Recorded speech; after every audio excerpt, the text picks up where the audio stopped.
कल्पना करा, ब्रह्मा, विष्णू आणि महेश हे तिन्ही देव एका स्त्री समोर बाळ बनले. ही प्रसिद्ध लोककथा दत्तात्रेयांच्या जन्माची आहे. अत्री ऋषी आणि त्यांची पत्नी अनुसया दोघेही महान तपस्वी. अनुसयेचे पतिव्रत्य इतके प्रचंड की त्रिलोकात त्याची चर्चा. एकदा नारद मुनींनी त्रिलोकी फिरत असताना देवलोकांमध्ये अनुसयेच्या पतिव्रत्याची खूप स्तुती केली. ती स्तुती ऐकून देवी सरस्वती, लक्ष्मी आणि पार्वती यांना मत्सर वाटू लागला. आमच्यापेक्षा कोणी श्रेष्ठ? त्यांनी आपल्या पतींना भाग पाडलं की जाऊन अनुसयेची परीक्षा घ्या.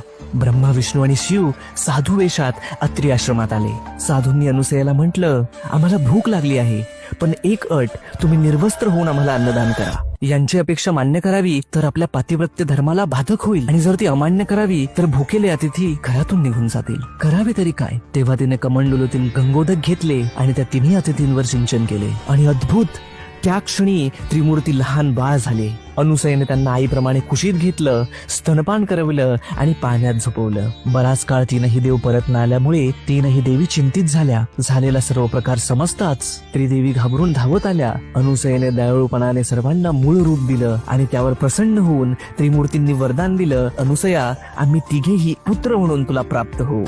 आणि अशा प्रकारे जन्म झाला त्रिगुणात्मक त्रयमूर्ती दत्त भगवान यांचा. श्री गुरुदेव दत्त.